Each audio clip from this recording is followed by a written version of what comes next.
Baik, untuk memulai sesi Carbon Policies, Pricing Carbon Right, mau dibawa kemana kebijakan emisi karbon kita? Saya undang Lutfiana Kartika Larasati, Manager Climate Policy Initiative CPI Indonesia, selaku moderator untuk memulai sesi.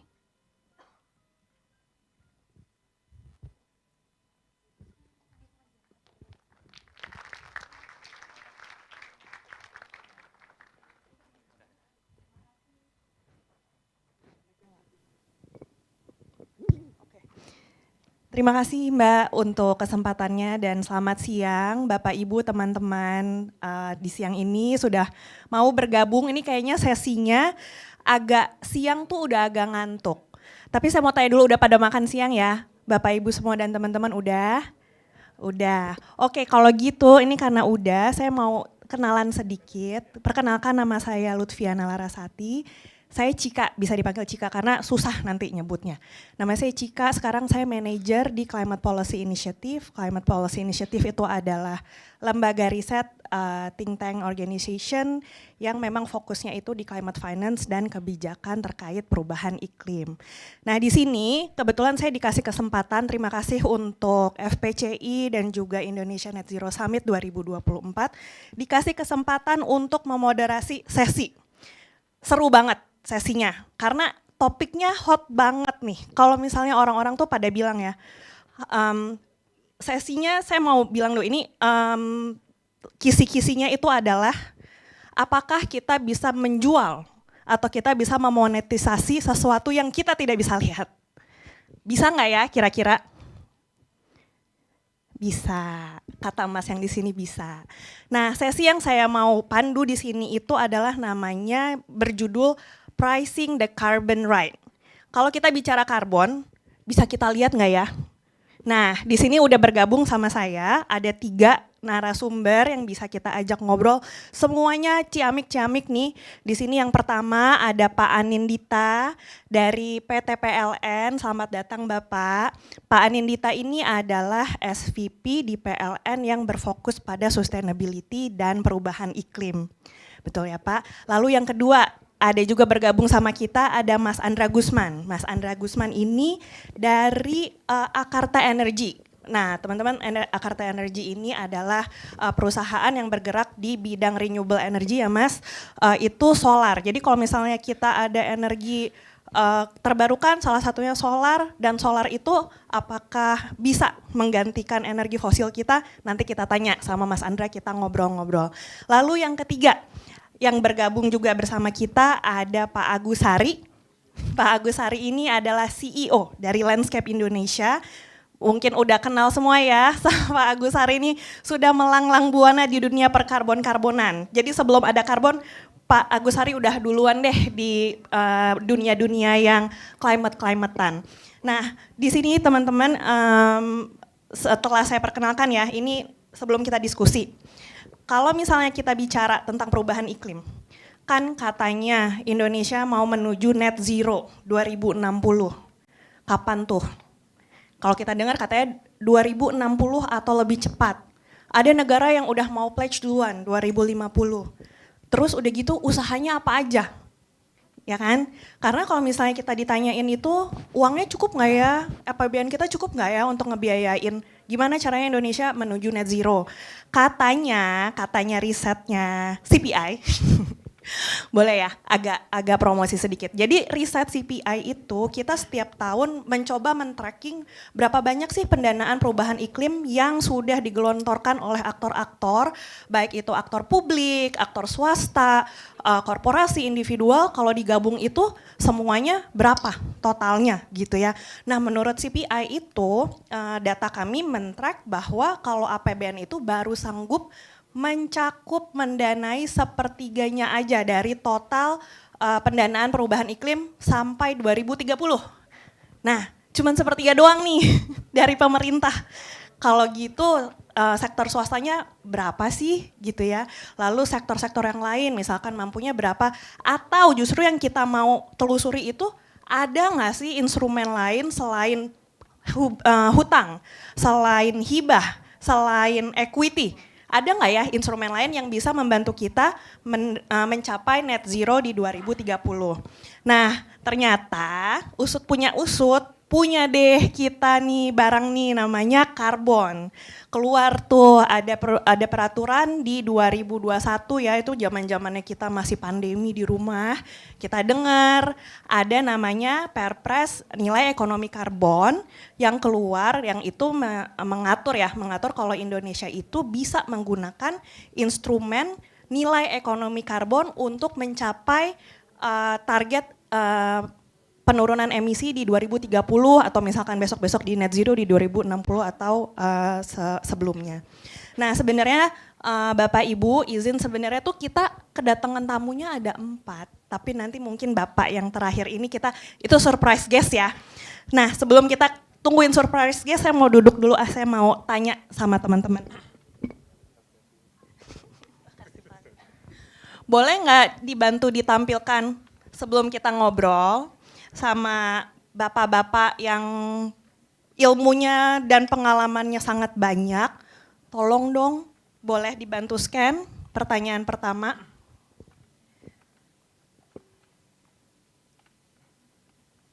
Ini slide ya Mas ya. Coba kita cek ya pertanyaan pertamanya. Apa tantangan terbesar dalam penerapan kebijakan karbon yang ambisius di Indonesia? Saya berdiri lagi deh biar kelihatan. Ini saya kasih waktu, ini cepat aja ya, ini kan pertanyaannya bisa dijawab candid nih. Kalau misalnya ditanya, ada yang jawabnya enggak tahu kok tanya saya, katanya gitu. Ada juga yang jawabnya regulasi, ada yang bilang kesadaran masyarakat, regulasi ya paling banyak nih yang tengah. Ada juga yang jawab tata kelola, ada yang jawab sebut-sebut kementerian juga ya ternyata di sini ya. Kecil, tapi saya bisa lihat nih.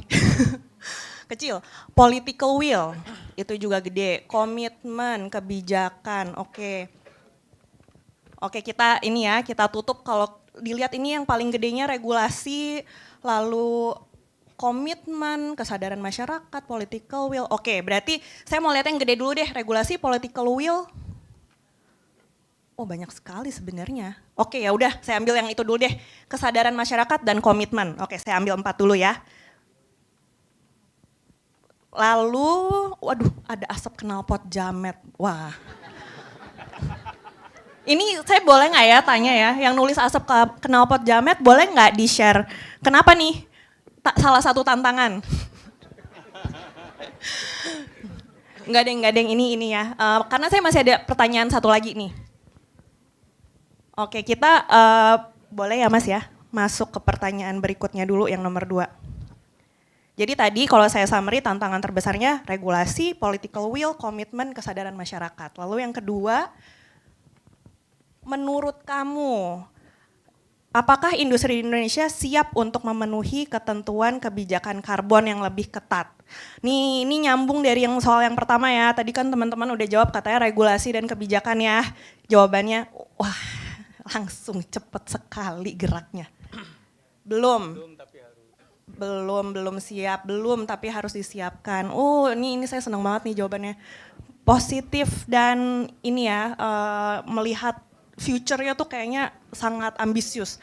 Belum, tapi harus disiapkan. Kudu siap, depends. Coba deh, nih saya mau ajak bapak-bapak yang di depan, coba Pak. Coba lihat. Ada yang mau dikomenin dulu nggak Pak? Aduh, Pak, Bapak disebut lagi Pak, tadi disebut katanya PLN belum siap Pak. Nanti kita tanya ya sama Pak Anindita ya, udah siap belum Pak gitu ya. Katanya Pak Agus PLN yang paling siap, kita tes. Oke, udah hilang Pak kayaknya. Langsung hilang soalnya banyak yang jawabnya tuh ternyata belum siap, belum tapi harus disiapkan, harus siap, tidak siap. Ada yang bilang juga pajak. Kalau misalnya kita bicara nilai ekonomi karbon memang sebenarnya instrumennya tuh ada banyak ya, ada pajak karbon, ada carbon offset, ada ETS, ada macam-macam. Nanti pokoknya banyak banget ininya, instrumennya. Nah, karena ini kita udah memantik ya, memantik pertanyaan dari teman-teman, kita langsung diskusi aja gimana kalau yang disebut duluan ya Pak Anindita ya. Saya mau izin nanya sama Bapak dulu ya. Tadi kan jawabannya teman-teman itu ternyata Indonesia itu belum siap untuk ini ya, untuk diberikan peraturan karbon yang lebih ketat. Nah, kalau misalkan PLN ini kan sebenarnya kalau kita bicara perdagangan karbon, teman-teman kan mungkin udah sering dengar ya, IDX karbon, wow, apa ya bedanya? Kita mau bilang, kalau misalnya PLN ini boleh nggak Pak di-share kalau pengalaman PLN kan udah duluan tuh main di bursa karbon. Kira-kira itu ya pengalamannya itu seperti apa? Apakah sulit berdagang karbon di IDX karbon? Atau misalkan apakah Bapak juga kira-kira perdagangan karbon ini baiknya ada peningkatan? Nah itu boleh nggak Pak di-share pengalaman Bapak yang udah duluan berdagang karbon, bermain karbon, dan udah listing di bursa, terus udah dibeli-beli orang-orang nih karbon kreditnya. Silakan Pak, boleh di-share nggak? Oke, terima kasih. Selamat siang rekan-rekan semuanya. Menanggapi pertanyaan tadi, jadi saya mau share ya, waktu tahun 2023 di bulan September itu bursa karbon di Indonesia di-launching oleh Presiden. Kalau tidak salah di 25 atau 28 September, lalu 1 bulan setelahnya, waktu itu PLN masuk di situ. PLN masuk melalui pembangkit kita, saya sebut PLTGU Muara Karang, itu masuk di situ. Karena kenapa kita dari PLTGU? Karena memang dari sisi PLTGU itu bisa mengurangi emisi juga. Artinya pengurangan emisi yang dari pembangkit gas kita rubah menjadi karbon kredit. Itu kita daftarkan di bursa karbon IDX sekitaran 900.000. Nah, waktu itu masuk 900.000. Sampai pada akhirnya saat ini yang terjual kurang lebih masih sedikit, 10%-nya ya sekitaran 50-60 ribu ya yang baru terjual di bursa karbon. Nah ini merupakan tantangan sih sebenarnya. Bagaimana kita di Indonesia ini bisa menjual atau dari sisi PLN pun bisa menjual lebih banyak, baik itu di bursa karbon maupun perdagangan langsung. Jadi mekanisme yang kita lakukan saat ini juga mendorong pembeli itu untuk beli ke karbon atau bisa langsung ke PLN yang nantinya memang kita juga menjual secara langsung. Jadi dari 900 itu kita ambil sebagian untuk yang kita jual langsung ke pelanggan yang ingin membutuhkan seperti itu. Kalau terkait proses, waktu itu memang itu kita mulai kurang lebih sekitaran 9 bulan sebelum proses perdagangan karbon itu dimulai. Jadi kita memulai untuk verifikasi validasi, lalu juga melakukan pendaftaran di KLHK sampai pada akhirnya terbit dan itu didaftarkan, itu kurang lebih waktunya sekitaran 9 bulan. Nah artinya memang itu dari kita meng-create suatu karbon kredit itu juga membutuhkan waktu, artinya itu juga menjadi nantinya mungkin menjadi salah satu kekurangan ya, karena kita membutuhkan waktu yang lumayan lama untuk bisa menerbitkan dari sertifikat pengurangan emisi seperti itu. Jadi itu sedikit terkait dengan pengalaman kami di PLN. Kalau secara volume, PLN paling terbesar ya, secara volume yang kita jual di IDX karbon itu sekitaran 900.000. Jadi kalau tidak salah dari BUMN yang lain, Pertamina itu mungkin sekitaran 500-600.000. Jadi dari situ kita masih yang mempunyai volume yang terbesar. Di tahun ini juga kita akan memproduksi lagi atau mem-create lagi stadium karbon kredit. Nantinya memang itu untuk kita jual di IDX maupun juga untuk nanti kita menghadapi pajak karbon, seperti itu sih. Jadi ini memang untuk PLN, namun juga untuk dijual keluar, seperti itu. Anin. Jadi teman-teman kalau misalnya tadi pertanyaannya siap apa enggak, PLN itu sudah menyiapkan diri ya, kita bisa bilang begitu. Nah tadi juga Pak Anin cerita kalau volumenya itu banyak banget, salah satu yang naro barang lah ya paling banyak di lapak gitu ya Pak. Tapi kalau misalkan saya mau tanya mengenai likuiditas. Nah, Bapak ada komen nggak Pak? Atau enggak apa sih rekomendasi Bapak supaya barang Bapak nih lebih liquid gitu ya, lebih efektif juga untuk marketnya jalan, untuk penurunan emisinya juga bisa diklaim oleh PLN. Boleh share nggak Pak? Oke, Ya ini pertanyaan menarik, ini bisa curcol di sini jadinya seperti itu. Kenapa ini belum liquid? Jadi yang pertama mungkin kita tahu bahwa demand dari carbon credit khususnya di Indonesia ini belum masif, itu karena juga nanti kaitannya dengan regulasi. Yang tadi paling besar kan regulasi. Regulasi saat ini untuk perdagangan ini belum antar lintas sektor, artinya masih di yang dilakukan adalah di sisi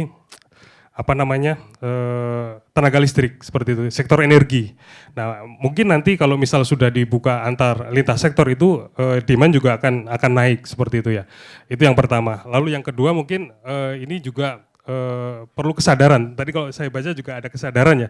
Kesadaran bahwa memang kita harus melihat ini sebagai suatu upaya untuk kontribusi dari suatu lembaga maupun juga individu untuk penurunan emisi. Jadi mungkin kalau kita punya kesadaran maka kita bisa membeli carbon credit untuk bisa mengurangi emisinya. Itu mungkin akan menumbuhkan pembelian atau peningkatan pembelian dari carbon credit tersebut. Lalu yang ketiga mungkin terkait dengan perdagangan karbon di luar negeri ya, seperti itu. Jadi harapannya memang IDX juga bisa membuka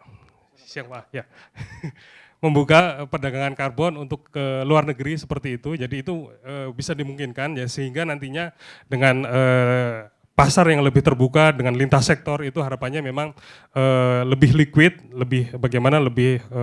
bisa lebih lancar seperti itu kira-kira. Makasih Pak Nindita. Selamat datang Pak.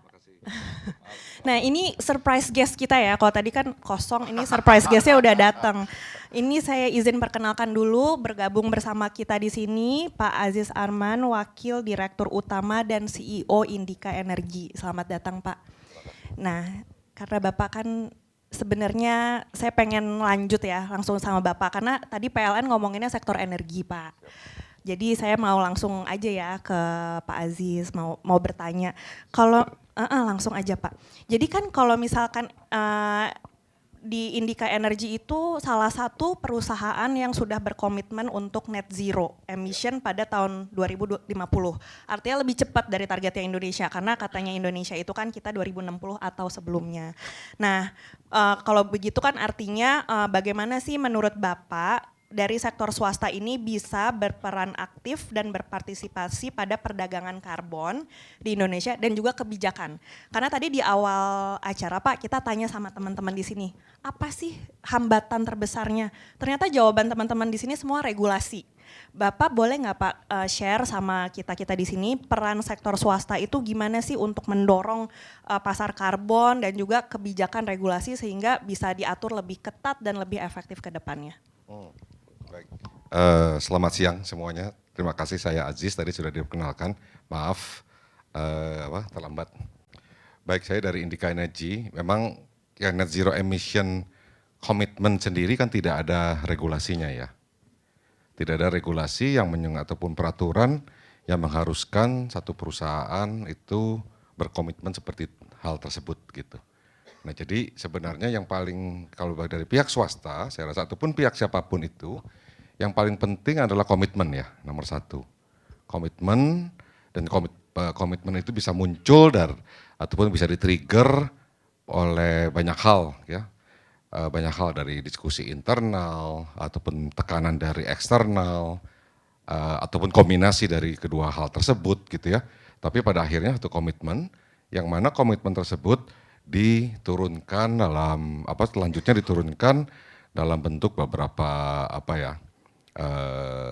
indikator ya, action, inisiatif, dan terutama juga timetable dan juga hal-hal apa yang harus kita lakukan supaya bisa memenuhi komitmen tersebut. Itu yang pertama saya rasa ya sebagai pihak swasta gitu.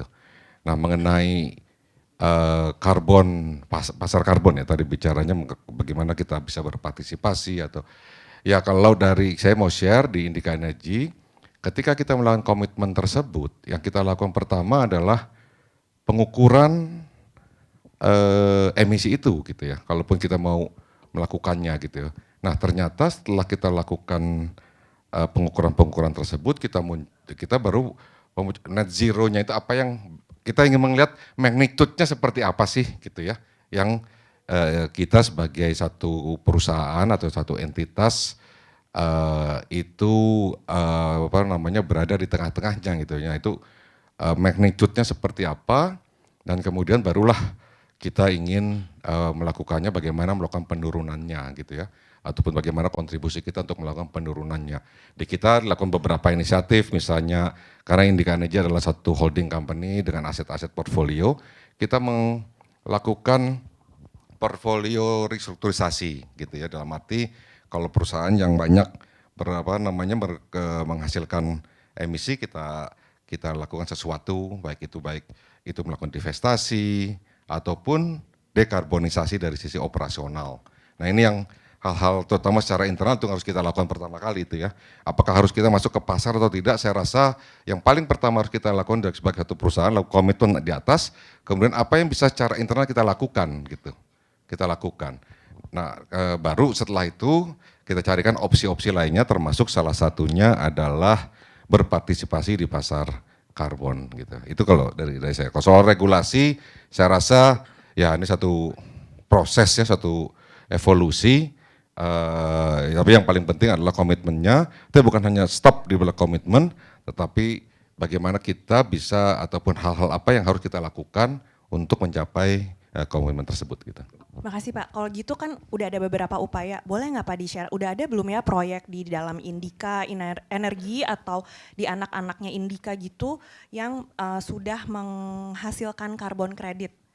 Langsung ke carbon credit ya, carbon credit penerapan saya rasa yang paling pertama tadi saya sebutkan, ketika kita melakukan komitmen ini seluruh anak usaha termasuk di dalam holding company-nya, dalam kelompok Indica Energy Group harus memberikan ataupun memiliki inisiatif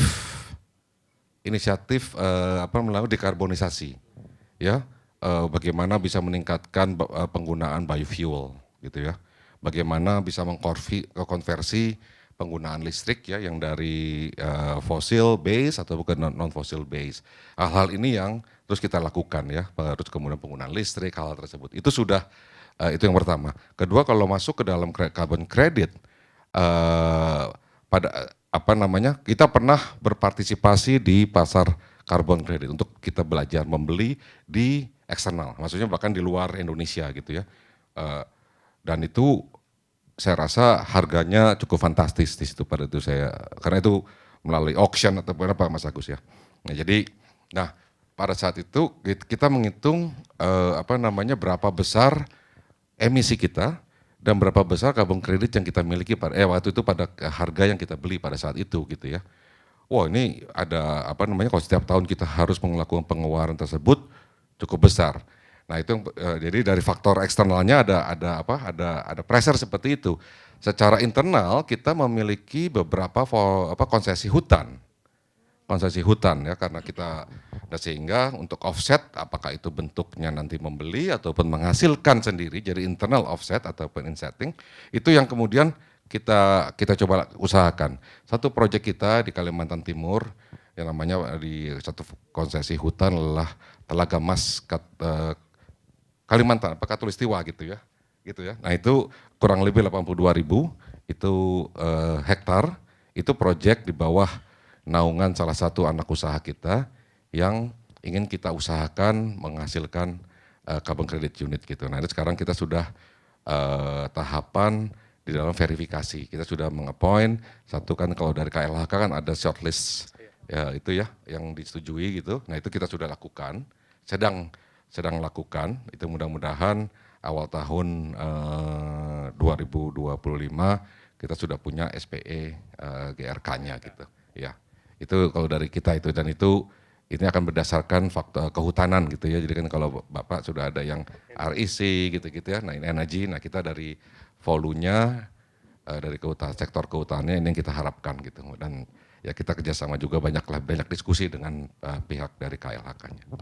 Makasih Pak, berarti sebenarnya ini nyambung ya, tadi dari Pak Anin tuh bilang harapannya itu kalau kita bisa mengupayakan perdagangan karbon atau karbon ini ya, lintas sektor. Jadi tadi Pak Anindita bicara mengenai dari sektor ketenaga listrikan, ternyata Indica sudah ada dalam proses ya di sektor kehutanan, sektor avolu, nature base gitu ya.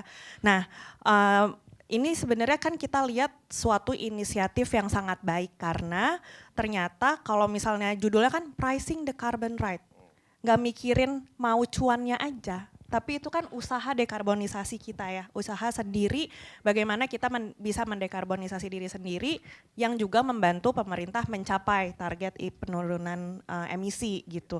Jadi ada kerjasama antara sektor swasta dan juga pemerintah dari berbagai macam cara. Salah satunya itu adalah nilai ekonomi karbon. Nah, makasih Pak. Sekarang saya mau, karena Pak Anin, Pak Aziz ngomongin dua-duanya menyinggung regulasi dan kebijakan.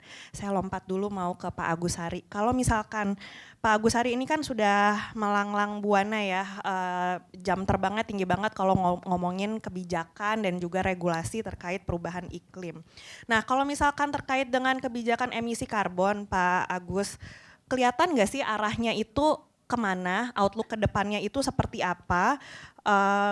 Dari beberapa tahun terakhir aja, mungkin bisa dibandingkan Pak, dari 5 tahun terakhir dan sekarang itu seperti apa, lalu kira-kira outlook ke depannya itu seperti apa sih? Apakah betul bisa memfasilitasi teman-teman lintas sektor?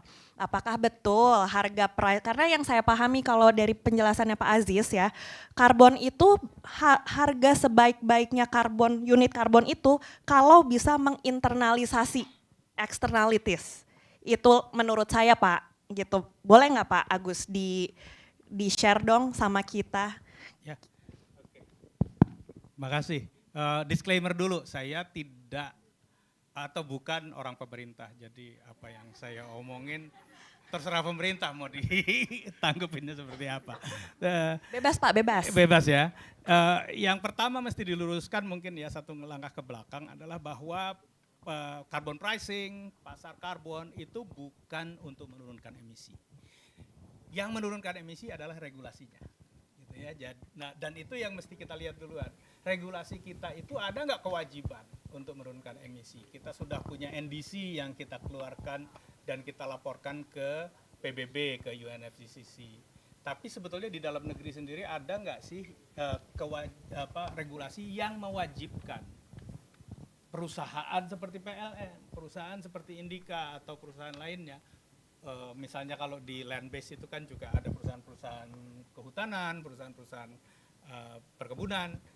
Apakah ada aturannya untuk mereka diwajibkan untuk menurunkan emisi? Dan kewajiban itu harus makin ketat tiap tahunnya sehingga pada tahun 2060 net zero, kan gitu? Atau 2050 atau 2045 tergantung nanti yang diatur. Kan sebetulnya belum ada tuh gitu. Jadi tadi Pak Aziz sudah bilang bahwa kalau regulasinya nggak ada sebetulnya at the end of the day ini komitmen gitu ya. Komitmen dari manajemen tertingginya perusahaan itu untuk menurunkan emisi Pak Agus, secara voluntary. tolong didekatkan boleh biar kedengeran sampai teman-teman yang di ujung. Oke. Makasih Pak. Kurang deket rupanya. Saya kira udah deket. Saya takut kalau terlalu deket. Takut naksir katanya. Nah itu jadi harus ada dulu regulasinya gitu ya. Regulasi yang mengikat entitas. Pada level entitas, jangan cuma level sektor. Sektor energi turun sekian, sektor kehutanan enggak cukup. Harus pada level entitas. Sehingga udah jelas nih, kalau dia gagal menurunkan emisi, apa yang harus dilakukan? Didenda kah, dimasukin penjara kah, atau gimana gitu ya? Atau dikasih poster warna biru kah gitu kan? Begitu. Nah, warna biru nih. nah itu harus dilakukan gitu ininya, roadmap-nya kan gitu.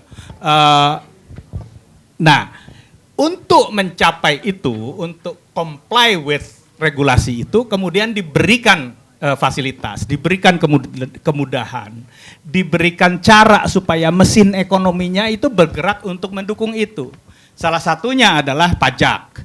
Makin besar pajaknya untuk semua barang yang kandungan karbonnya itu tinggi, maka makin sedikit orang yang membeli itu karena makin mahal kan gitu ya. Jadi mesin ekonominya itu bergerak untuk mencegah orang membeli barang-barang yang untuk memproduksinya mengeluarkan emisi tinggi. Yang kedua adalah pasar gitu ya. Nah, pasar itu menarik kalau di teori ekonomi kan pasar itu membuat kegiatan itu menjadi lebih murah, lebih mudah, dan lebih fleksibel, baik secara tempat maupun waktu. Kalau lebih murah dilakukan sekarang, ya lakukan sekarang. Kalau lebih murah dilakukan 5 tahun lagi, lakukan 5 tahun lagi gitu ya.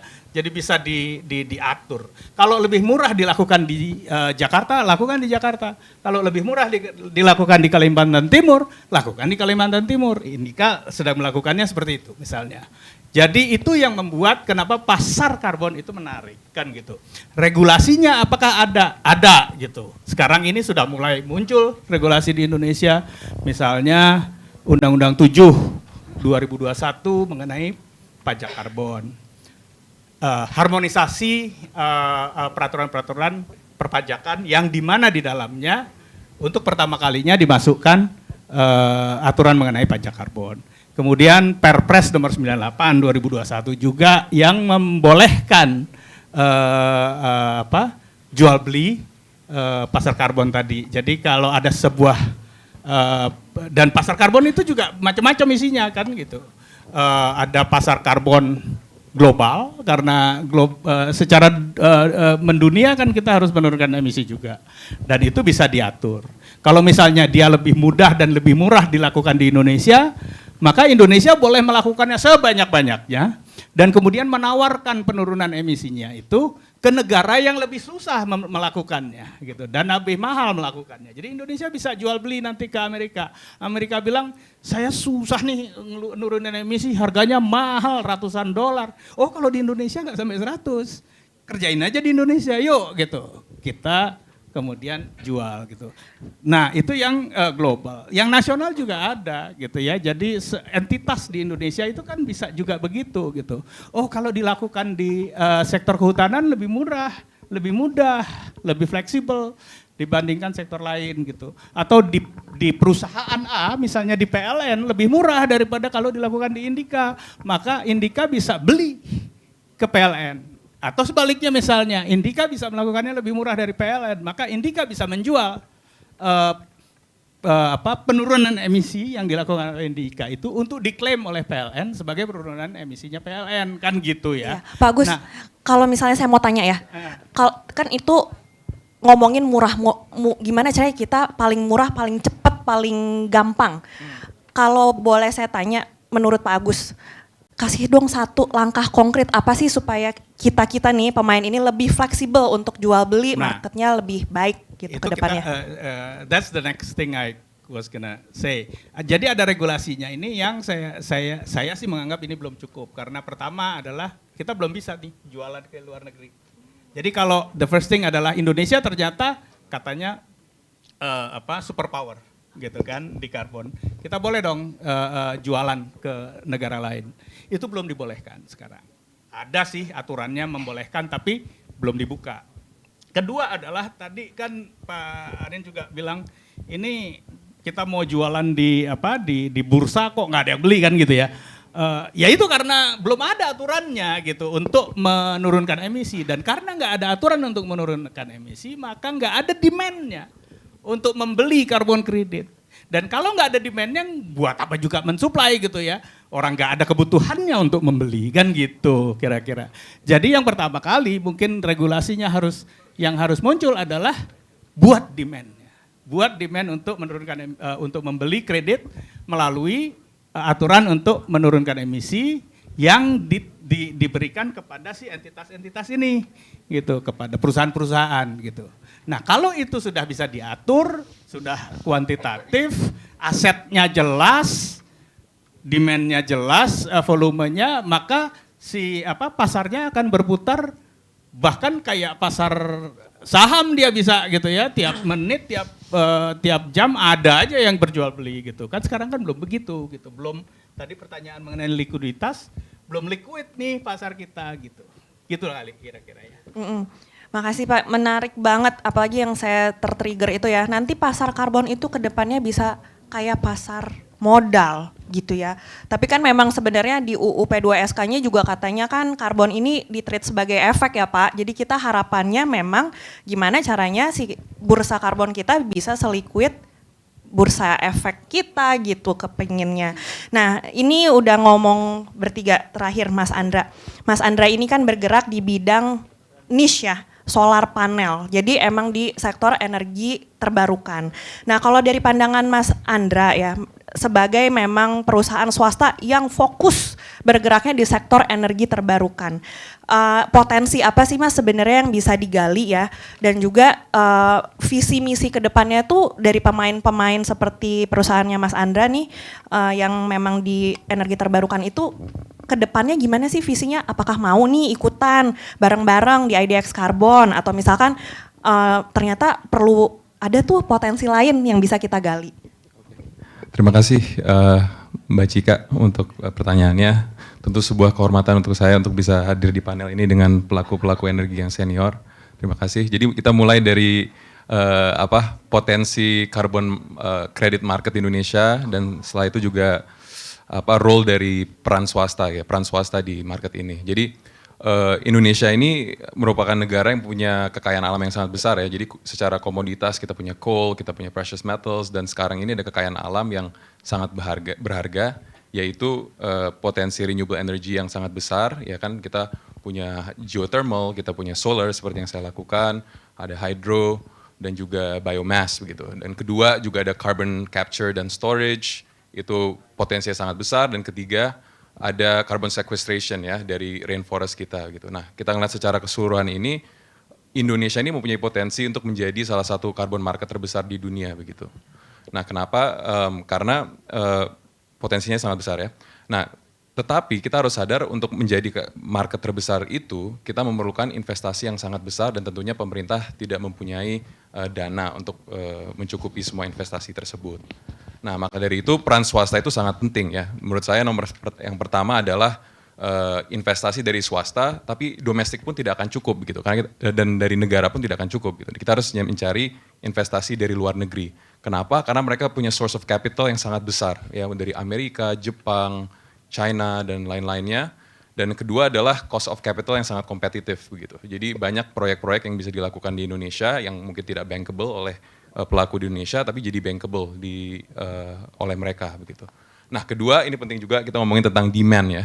Nah menurut saya memang penting juga secara regulasi demand, kita harus create demand secara internally, tapi kesadaran itu juga penting. Kenapa? Karena seharusnya pelaku-pelaku bisnis yang mengekspor barang ke luar negeri, mereka harus mensadarkan bahwa global market ini sudah mendikte bahwa produk-produk kita yang akan masuk ke premium markets harus mendapatkan carbon offset ataupun menggunakan renewable energy begitu. Nah, jadi saya harap dari dua itu, dari regulasi pun dan juga dari kesadaran, itu peran swasta sangat besar. Nah, untuk kami sendiri gitu ya, untuk peran domestik yang juga baru mulai menjajaki ini, ya kita harus Akarta Energi kita siap untuk mensupport net zero komitmen net zero Indonesia ya, karena kita berani masuk even walaupun regulasinya belum terlalu memadai. Tapi kita siap, kalau nantinya sudah siap kita bisa take advantage of the carbon credit gitu. Nah jadi visi saya untuk ke depan, saya berharap Indonesia ini bisa menjadi salah satu pasar carbon credit yang terbesar di dunia. Tapi yang terutama saya juga berharap apakah itu dari sisi pelaku pemerintah seperti BUMN ataupun juga privat yang bisa meng-ensure bahwa dari monitoring, verification, dan reportingnya itu kita yang paling bagus. Jadi supaya tidak ada double counting dan tidak ada greenwashing. Jadi kita kualitasnya itu ya carbon creditnya yang paling tinggi. Jadi malah kita nggak jual carbon credit yang murah, mungkin kita harus jual carbon credit yang paling mahal gitu. Kira-kira itu. Makasih Mas Andra. Jadi ini sebenarnya nyambung juga tadi kan Pak Aziz bilang ya, kalau kita mau melakukan usaha apapun dekarbonisasi itu komitmen penting, monitoringnya juga penting, verifikasinya penting gitu, sehingga kalau kata Mas Andra, apapun unit karbon yang keluar itu yang kualitasnya paling baik sehingga harganya juga harapannya bisa tinggi ya ke depan. Kalau menurut Mas Andra, Mas, kan kalau pelaku sektor energi terbarukan itu ada beberapa ya pemainnya, salah satunya ya Mas Andra. Keuntungannya apa sih Mas kalau misalkan perusahaan seperti Mas Andra ini mau berkontribusi ke terlibat aktif gitu di perdagangan karbon? Karena biasanya yang saya tahu ya, kalau perusahaan swasta itu kan harus ada insentif financial dulu baru mau bergerak. Boleh nggak Mas kalau di share ya, keuntungannya apa ikutan di pasar karbon, dan kira-kira ada nggak sih kebijakan yang memang bisa mendorong pemain-pemain sektor energi terbarukan biar ikutan? Apa sih insentifnya gitu kira-kira? Jadi mungkin kita bisa mulai, ini agak menjawab sedikit. Jadi tantangan terbesar buat kita kan saya tadi juga bilang bahwa untuk mendapatkan investasi dari luar begitu. Nah, tapi seperti teman-teman yang bilang kan secara regulasi itu mungkin regulasi belum jelas, atau sebenarnya kalau saya berbicara dengan rekan-rekan di tim di dunia energi ataupun hukum, regulasi itu juga menjadi concern buat investor asing. Kenapa? Mereka menganggap bahwa hukum kita ada ketidakpastian hukum atau politisasi hukum gitu. Jadi mereka nggak sure apakah berbisnis di Indonesia itu bisa pasti gitu ya, apalagi dari renewable energy begitu. Nah, itu satu. Dan kedua, ini connect ke regulasi. Mungkin salah satu regulasi yang menurut pemahaman saya juga ada yang mengatakan bahwa carbon credit itu nilai keekonomiannya itu diambil oleh PLN, dan untuk dari segi dari private side belum bisa menikmati secara full begitu ya. Nah itu saya sebenarnya percaya dengan Undang-Undang Dasar 1945 pasal 33 di mana kekayaan alam, bumi, air, dan kekayaan alam dikontrol oleh negara untuk kesejahteraan rakyat gitu. Jadi menurut saya PLN juga harus mendapatkan porsi yang besar juga, tapi dari segi insentif ini saya rasa dari pihak privat harus mulai mendapatkan itu juga lah. Apakah proporsinya itu seperti apa, itu harus ada kajian lagi begitu. Tapi mungkin juga bisa dari sisi regulasi, contohnya mungkin di dunia carbon credit, apakah di sektor tertentu peraturan ini bisa diregangkan sedikit gitu, karena geothermal yang harganya masih levelized cost of electricity-nya itu masih tinggi, mungkin untuk ini carbon credit bisa diklaim lebih banyak oleh dari sisi private, mungkin itu satu. Atau enggak dari kedua, dari segi capital structure untuk perusahaan atau project tersebut, bisa saja mungkin 5 tahun atau 8 tahun pertama carbon credit itu bisa dinikmati oleh private side, terus mereka bisa membayar utangnya, terus setelah itu bisa diputar balikan, terus PLN bisa mengenjoy itu. Nah dari segi ini kan kita bisa itu ya sesuai kebutuhan saja, karena yang saya juga ngerti sekali PLN itu juga perlu memberikan harga yang terjangkau begitu untuk rakyat gitu. Jadi carbon credit harus bisa di-enjoy oleh kedua pihak. Nah kalau ini semuanya bisa berjalan ya, ini opini saya saja aja, mungkin ada ide-ide yang lebih baik, tapi menurut saya sangat lukratif begitu. Karena saya sendiri pun sudah menjajaki di market yang lebih niche, kecil, returnnya oke. Tapi kalau seandainya ada carbon credit on top of that, gitu kita bisa mendapatkan return yang lebih besar, dan kita pun incentivize sendiri untuk find the next project begitu. Nah dan menurut saya ini akan align dengan pemerintahan, karena tujuan pemerintahan itu untuk menaikkan renewable energy mix, dan ini akan menjadi circularity lah yang saya harap nantinya makin baik. Dan terakhir balik ke poin saya sebelumnya, saya ingin untuk teman-teman yang nanti mau membuat produk apapun yang diekspor ke Eropa, ke Amerika, mereka akan meminta carbon offset dan juga energi yang bersih gitu. Jadi kalau involved di carbon offset dan carbon market ini, tentunya produk Anda akan menjadi yang marginnya yang jauh lebih besar dan akan bisa berkompetisi di panggung dunia begitu. Makasih Mas. Jadi ini menarik banget ya. Kalau yang ujung nih Mas Andra dan Pak Agus Hari kan berarti menggarisbawahi kalau mau memang kita lebih liquid, perlu berdagang sama pasar yang lebih besar. Memang di sini yang masih tantangannya itu regulasinya yang belum jelas ya, sehingga investornya juga maju mundur, mungkin pelaku usaha domestiknya juga maju mundur. Tapi artinya penjelasan dari bapak-bapak di depan ini tuh nyambung ya sama pertanyaan tadi kita di awal. Kalau pertanyaan saya pertama kan tadi diingat-ingat apa tantangannya. Kalau saya summary tadi ada 4. Regulasi, political will, komitmen, dan juga apa ya tadi ya Pak? Awareness ya. Awareness masyarakat gitu. Jadi itu udah disebutkan semua, komitmen dari Indika sudah ada. Awareness, Mas Andra bilang, ayo kita berubah ya dari sektor yang padat emisi ke yang lebih terbarukan. Pak Agus Hari juga mention, regulasinya itu penting karena karbon kredit sendiri atau unit karbon itu tujuannya tidak hanya untuk menurunkan emisi, itu nggak bisa jalan sendiri, harus dilengkapi sama regulasi. Di sini Pak Anindita juga yang tadi disebut ya Pak, di layar ya, disebut PLN. Siap nggak? Siap. ternyata ya PLN siap, sudah ada beberapa langkah-langkah yang sudah disusun untuk bisa price the carbon right gitu. Nah, kalau sekarang teman-teman, ini saya mau ngajak teman-teman ya, ada yang mau bertanya atau memberikan, wow. Waduh banyak, ini nggak cukup gitu. Mungkin teman-teman panitia yang boleh dikasih hadiah ya nanti biar incentivize-nya kerasa gitu. Ini mereka self incentivize nih nanya. Saya boleh tunjuk ya? Silahkan Mbak.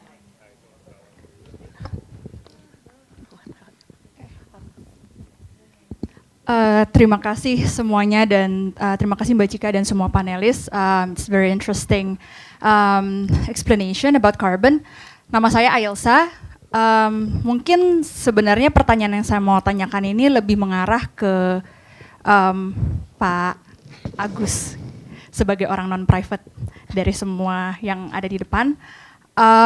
Tadi sempat di-mention kebijakan yang baik tuh untuk karbon.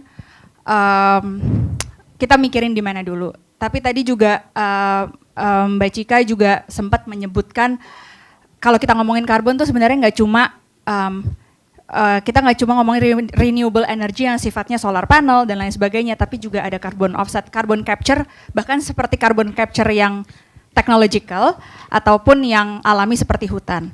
Nah, yang mau saya tanyakan Bapak sebagai expert, bagaimana caranya, atau bukan bagaimana caranya, seperti apa sih kebijakan atau regulasi karbon yang ideal agar tetap sustainable dan inklusif? Karena kan kekhawatirannya adalah berdasarkan beberapa pemberitaan atau research dari luar negeri ya, bukan di Indonesia, bahwa ketika karbon ini sudah menjadi komoditi, berarti dia bisa juga menjadi komoditi yang gampang dieksploitasi, apalagi when it comes to forestry. Gitu. Nah, jadi saya tahu mungkin ini kayak perjalanan panjang setelah kita meng-create demand, tapi di pemerintahan tahun depan kan kita, ya pemerintahan mulai dari tahun inilah ya, kita akan mempunyai badan karbon sendiri. Nah, bagaimana sih kebijakan karbon yang ideal agar inklusif dan sustainable, agar tidak merugikan pihak-pihak marginal yang lain gitu, seperti masyarakat tanah adat misalnya, ataupun masyarakat yang memang memerlukan energi tapi tidak bisa mendapatkan dari energi yang biasa yang seperti coal. Itu aja sih Pak, terima kasih. Silakan Pak Agus. Langsung ditangkap pertanyaannya, dijawab. Langsung ya. Terima kasih, itu sangat-sangat menarik dan sangat-sangat penting saya kira pertanyaannya. Dan mungkin juga ada satu background yang menarik yang mungkin bisa kita pelajari sama-sama. 2 tahun yang lalu itu harga karbon di pasar sukarela dunia itu hampir $20. Hari ini nggak sampai $1.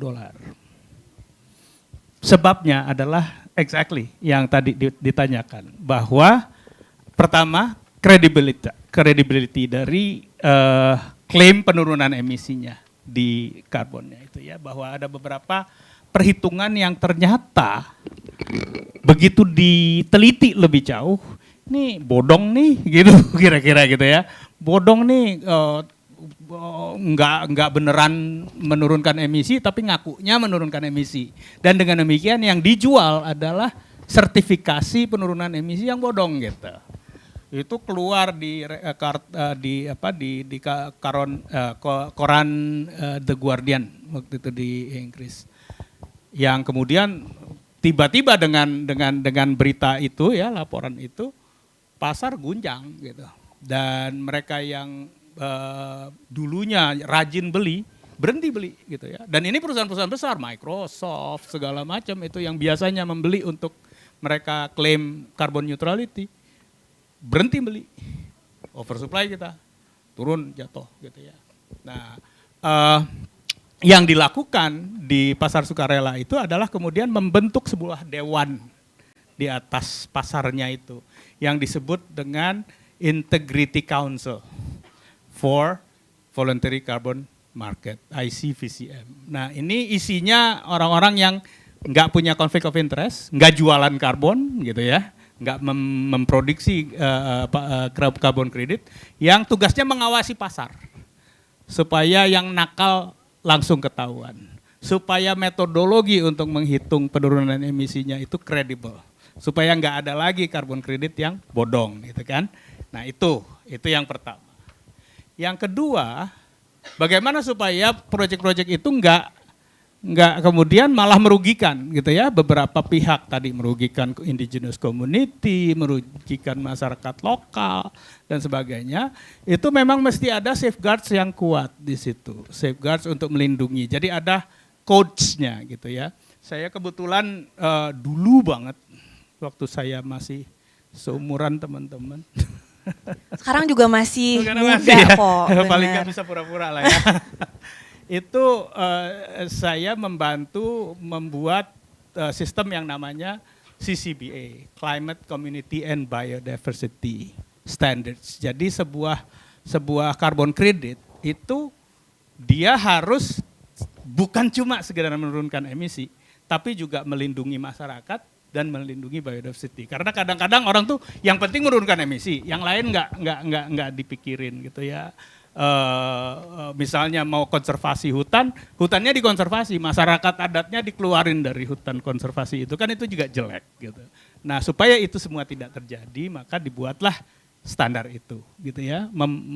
Disebutnya, kita nyebutnya safeguards gitu, melindungi pihak-pihak yang mungkin unintentionally gitu ya, secara tidak sengaja dirugikan oleh upaya kita yang sebetulnya baik gitu ya untuk menurunkan emisi. Jadi seperti apa regulasinya? Ya kita harus memasukkan itu semua ke dalam ke dalam standar kita. Makasih. Makasih Pak Agus. Next, silakan Mbak. Pertanyaan kedua.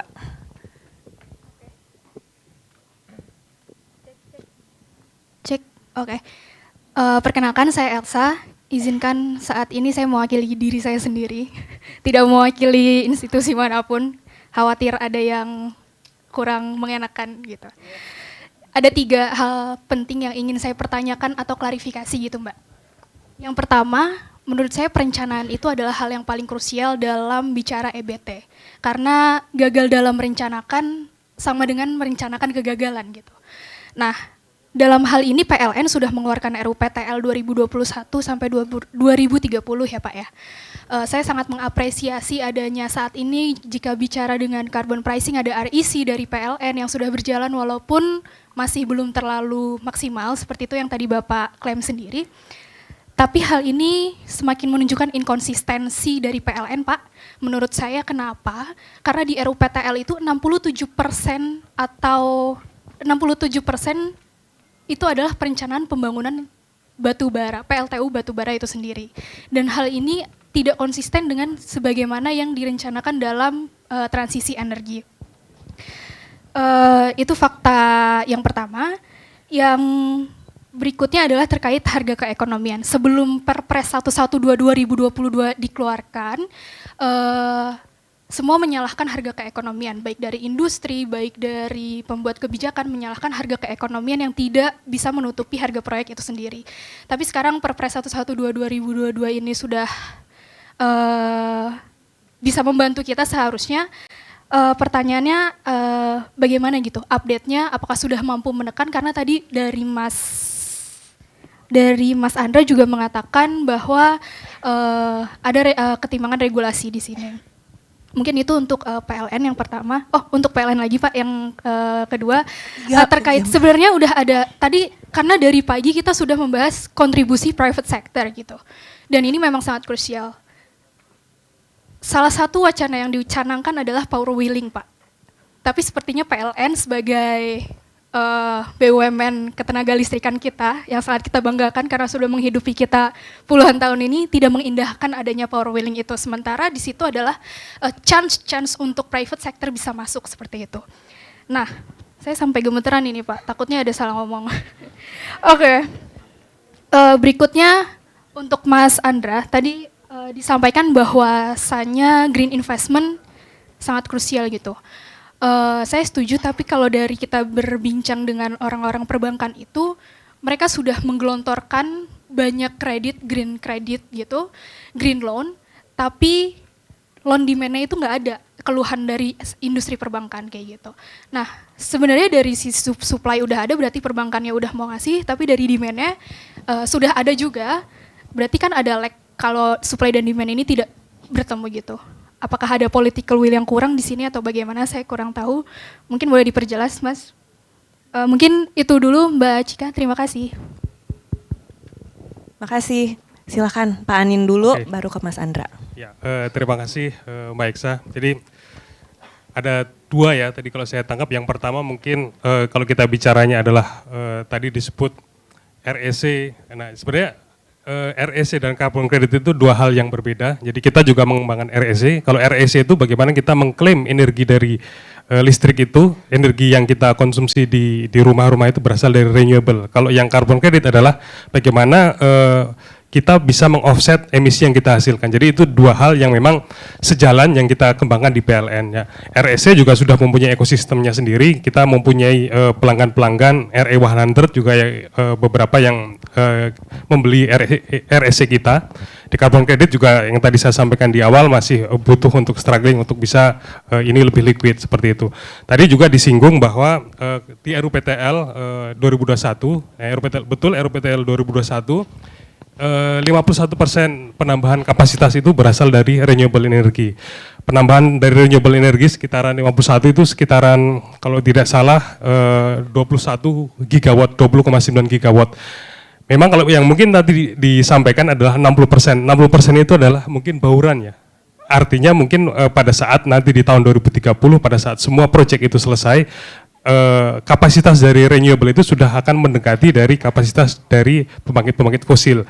Tidak hanya batu bara tapi juga gas. Gas juga berkontribusi terhadap penurunan emisi karena dari gas juga emisinya adalah setengah dari PLTU. Artinya di samping kita membangun renewable energy, kita juga tetap akan membangun pembangkit fosil yang mana itu adalah pembangkit gas.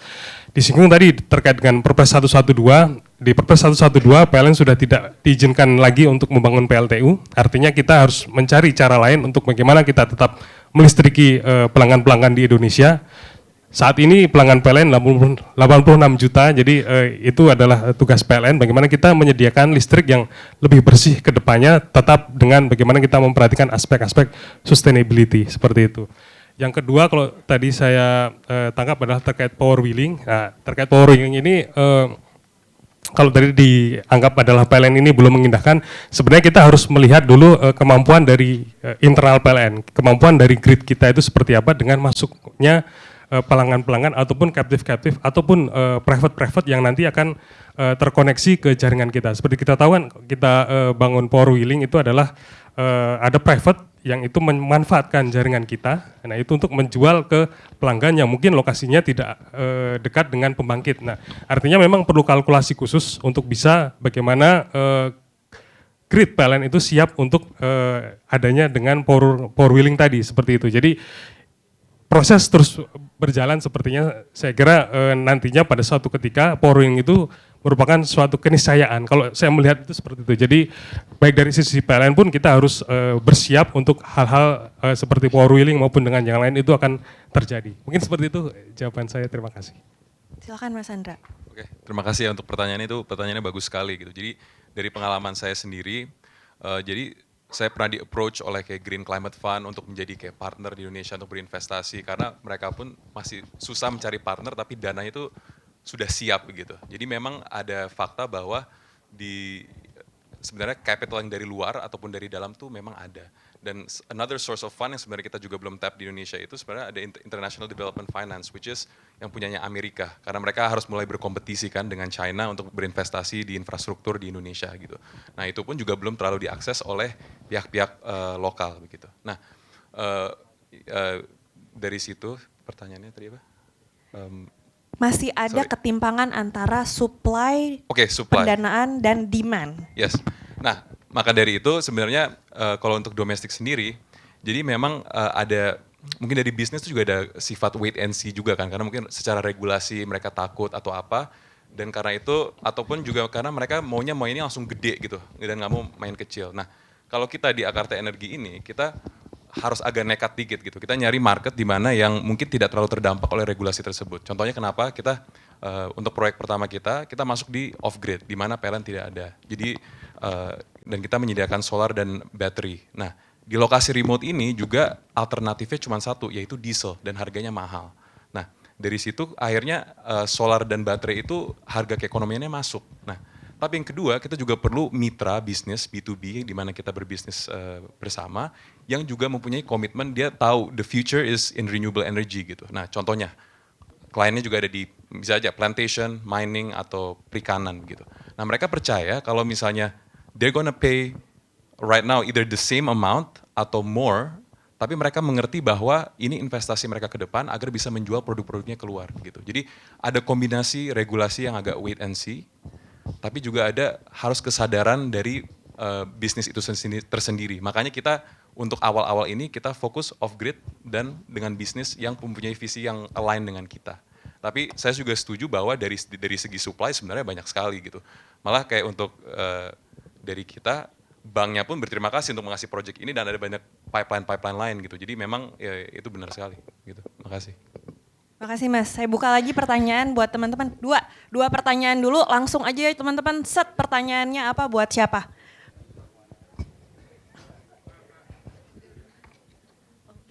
Silakan Mbak, boleh dibantu ya. Satu lagi siapa? Silakan Mbak, duluan. Yang pertama. Satu lagi laki-laki Mbak, biar kita inklusif. Dua dulu ya, silakan Mbak dan Mas. Silakan Mbak, langsung Pak pertanyaannya. Ya, nama saya Aldila Ditami. Terima kasih atas kesempatan untuk bertanya. Saya ingin bertanya, kalau memang potensi di Indonesia sebesar itu hampir menyamai pasar saham, kenapa regulasi di Indonesia itu belum masif untuk karbon kredit? Itu pertanyaan pertama. Selanjutnya, meskipun regulasinya itu belum ada, terlihat bahwa dari sektor private dan BUMN ini mencoba untuk menekan gitu ya, penggunaan karbon ini menjadi membuat pasar market ini di Indonesia gitu. Jadi ada tekanan dari private. Tapi piranti-piranti lain itu kita sudah punya belum ya? Seperti ya lembaga yang mengkuantifikasi banyaknya karbonnya seperti itu. Apakah kita sudah sesiap itu, memang terhalang hanya di bagian regulasi atau seperti apa? Mungkin itu pertanyaan saya, terima kasih. Makasih, saya ambil pertanyaan Mas dulu ya, silakan Mas. Oke, terima kasih Mbak. Salam kenal semuanya, saya Amal. Dari sini saya mewakili pribadi aja mungkin ya Mbak ya. Oke, jadi tadi kan banyak dibahas tentang carbon pricing di level global. Nah, berbicara carbon pricing di level internasional, mungkin ada kekhawatiran secara pribadi ya Bapak Ibu semuanya. Bagaimana kalau seandainya kita belajar dari beberapa energi sumber-sumber daya alam yang kita pernah punya seperti minyak dan sebagainya. Negara kita dominan itu jual cepat, jual murah, jual habis. Nah, apakah ada potensi karbon akan diimplementasi dengan hal yang serupa gitu.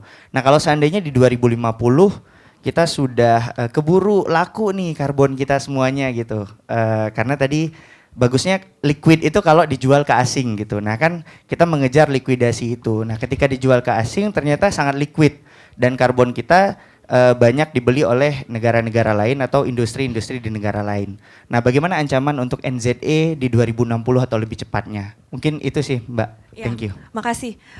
Ini saya langsung mau distribusi pertanyaan. Yang pertama mengenai katanya kalau misalkan potensi perdagangan karbon di Indonesia itu sebesar potensi pasar modal Indonesia, tapi kenapa belum terjadi gitu ya? Apakah ada kondisi regulasi? Ini saya mau tanya sama Pak Agus. Lalu yang kedua Pak, terkait dengan infrastruktur dari perdagangan karbon, apakah ada lembaga verifikasinya ada? Misalkan pemainnya cukup, saya mau tanya sama Bapak Aziz, karena tadi Bapak ngomongin tentang masalah verifikasi dan reporting terkait dari unit karbon kredit. Lalu yang ketiga terkait perdagangan antara negara Indonesia dan luar negeri. Ini saya mau tanya sama Mas Andra sama Pak Anin ya, gimana pandangan Bapak kalau misalnya keluar ini memang terjadi perdagangan luar negeri, antara Indonesia dan luar negeri, dan ternyata memang liquid. Apakah ada ancaman kepada pencapaian NZE Indonesia? Silakan Pak Agus dulu, lalu Pak Aziz, lalu yang terakhir Pak Anin dan Mas. Iya, sekali lagi disclaimer-nya adalah saya bukan dari pemerintah, jadi tapi saya nggak akan bilang jangan tanya saya gitu ya. Saya akan mencoba menebak kenapa ya pemerintah nggak memberikan fasilitasi, dan tebakan saya pertama adalah bahwa pertanyaan kedua itu adalah jawaban dari pertanyaan pertama. Pemerintah itu khawatir bahwa target iklim kita, target penurunan emisi kita itu nggak tercapai kalau buru-buru dibuka gitu. Sehingga terus tiba-tiba kita overselling gitu ya. Kita menjual terlalu banyak sehingga nggak ada lagi yang kita bisa pegang, nggak ada lagi yang bisa kita klaim sebagai penurunan emisinya Indonesia gitu. Jadi kayak misalnya ya kayak minyak lah gitu ya. Zaman dulu kita jual habis pada saat harganya murah. Begitu sekarang harganya mahal, kita harus impor gitu kan. Ini jangan kayak gitu lagi gitulah kira-kira gitu kan. Yang ada beberapa yang agak mesti diperbaiki kalau menurut saya ininya pengertiannya, karena yang sekarang sebetulnya bisa dan mungkin bermanfaat untuk kita buka adalah penjualan karbon kredit di pasar voluntary, di pasar sukarela. Kenapa? Adalah pasar sukarela itu nggak mengganggu pasar pasar compliance ya, pasar yang diatur. Karena berapapun yang kita jual itu nggak mengganggu ini kita target kita, nggak mengganggu NDC, nggak mengganggu net zero. Karena itu tidak diperhitungkan sebagai perdagangan antar negara. Kalau voluntary itu cuma misalnya nih ya, Pak Aziz jualan ke BP misalnya atau ke Shell gitu ya, itu bukan berarti Indonesia menjual ke Belanda. Itu hanya antara Indika dan Shell. Dan Shell tidak bisa, dan Inggris atau Belanda tidak bisa mengklaim penurunan emisinya Shell itu sebagai penurunan emisinya Inggris atau Belanda. Jadi sebenarnya nggak mengganggu. Saya malah berpikir bahwa kalau kita bisa menjual karbon kredit cukup banyak ke pasar voluntary di internasional, itu sama saja dengan kita menurunkan emisi di Indonesia pakai duit orang lain, kan gitu. Dan seharusnya lebih untung, kan gitu. Nah, beda kalau misalnya nanti ada pasar compliance di mana Indonesia menjual kepada Belanda. Itu baru risiko risiko itu akan muncul, akan besar. Tapi ya kan itu bisa diperhitungkan gitu kan sebetulnya ya. Dan itu nggak cuman applicable di karbon, di semua komoditas kita juga gitu. Batu bara sama, kita juga khawatir. Kita pada saat dulu harga batu bara di atas 300, padahal biasanya jualnya 60-an, 50-an dolar. Tiba-tiba semua perusahaan batu bara kita jualan ke luar negeri semua. Indonesianya nggak dapat apa-apa. PLN hampir aja mati lampu itu nggak kebagian batu bara gitu kan. Karena di PLN di Indonesia itu ada namanya domestic market obligation. Jadi sebagian dari batu bara itu wajib dijual di Indonesia, karena kalau nggak dijual di Indonesia kita kekurangan batu bara nanti kan gitu untuk pembangkit. Bisa diatur seperti itu sebetulnya gitu. Jadi ada domestic market obligation-nya aja untuk karbon kreditnya. Jangan semuanya dijual misalnya. Dan juga sebetulnya banyaklah cara-cara lain supaya mengamankan bahwa jangan semuanya dijual gitu ya, sebagian kita pakai sendiri. Mudah-mudahan ini menjawab Pak, paket hemat ya, ini efektif langsung. Yang kedua, tadi Pak pertanyaan dari Mbak mengenai piranti bursa karbon. Kayak kira-kira ada nggak sih Pak yang bisa di-share dari pengalaman Pak Aziz ya di Indika, misalkan secara infrastruktur ekosistem perdagangan karbon itu apa sih yang harus di-improve gitu ya, terutama dari sisi verifikasi dan monitoring. Udah ada belum sih lembaga verifikatornya gitu? Silakan Ya, Pak. kalau dari secara internasional sudah tersedia di Di Indonesia juga sudah ada yang masuk ke dalam shortlistnya KLHK atau apa itu ada. Tapi ya kalau apakah kemudian yang internasional jauh lebih baik daripada domestik, saya mau melihatnya sih bahwa ketika pasar modal Indonesia itu awal 70-an mungkin ya, itu auditornya semua asing tuh. Ya kan, waktu itu masih Big Six atau Big Five bahkan ya, bukan Big Four gitu. Dan sejak saat itu perkembangan pasar modalnya, infrastrukturnya, itu terbentuk sendiri gitu menurut saya. Willingness ataupun komitmen untuk melakukan hal tersebut, membentuk pasarnya, saya rasa akan membentuk menciptakan hal-hal yang dibutuhkan dengan lebih baik gitu. Jadinya kalau kita terlalu bilang, oh hanya aturan ini yang hanya boleh melakukannya. Dulu waktu ketika pasar modal juga harus diaudit, misalnya laporan keuangannya oleh Big Four, Big Five. Sekarang lebih terbuka karena bukan karena lebih lenient, tetapi yang lain yang di luar Big Four itu pun secara kualitas ataupun reputasinya pun baik gitu ya. Jadi tentu saja yang tadi disebutkan bahwa kualitas credibility, integrity daripada carbon credit unit itu yang sangat penting gitu. Tidak akan kok. Kita di pasar modal yang sudah sangat established saja, ada aja tuh saham yang masuk IPO tiba-tiba bodong gitu ya.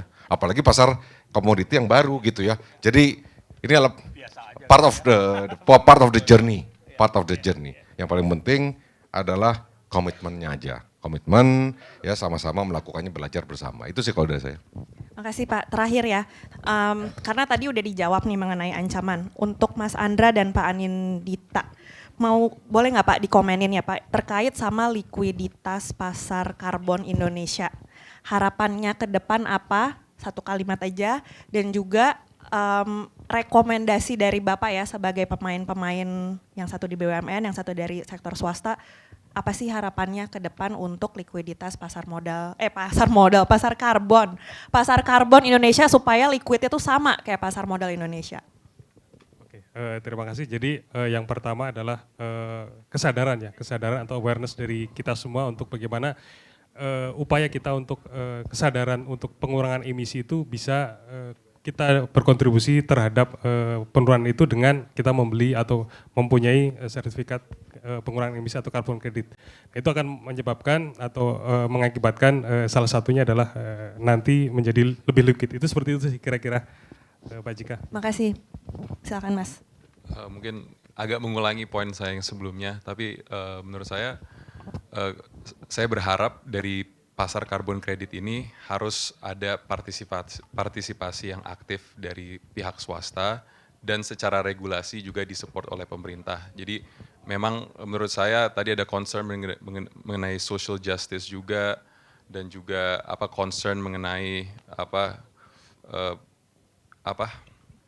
karbon yang akhirnya tidak bisa diterima di count sebagai emission reduction Indonesia dan lain-lainnya gitu.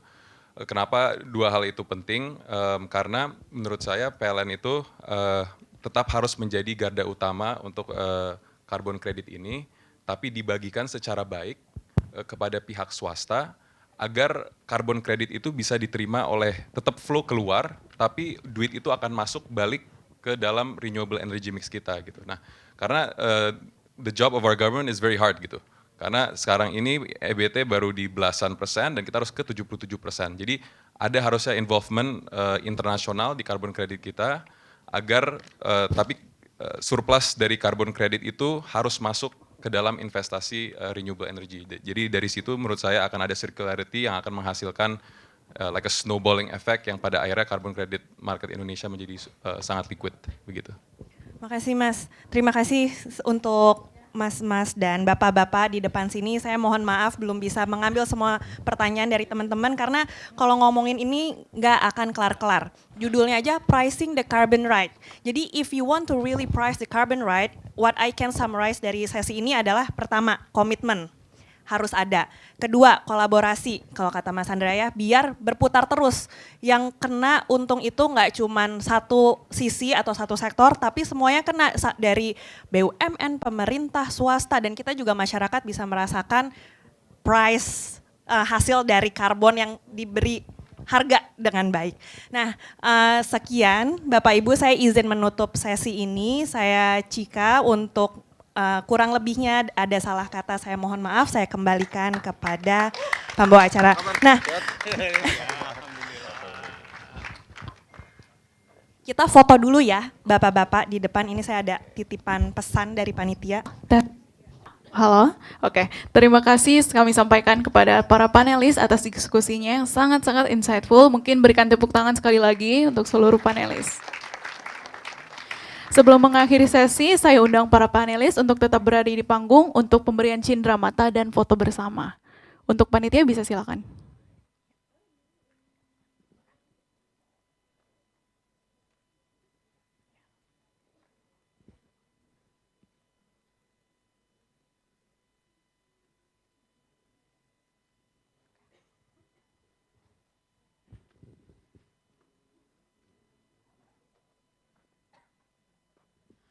Untuk para panelis bisa dibuka bajunya?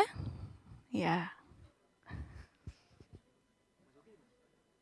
Oke. Oke, kita foto bersama. Kamera ready? Oke. 1, 2, 3. Sekali lagi. 1, 2, 3. Seluruh panelis boleh balik belakang, foto bersama para audience. Boleh duduk juga di sini. Mungkin bisa duduk di bench depan, ya.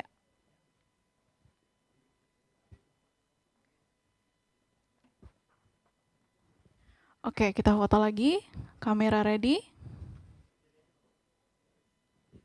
1, 2, 3. Sekali lagi, 1, 2, 3. Terima kasih banyak untuk para panelis. Kami persilahkan untuk meninggalkan ruangan terlebih dahulu. Hadirin dimohon untuk tetap di tempat duduk.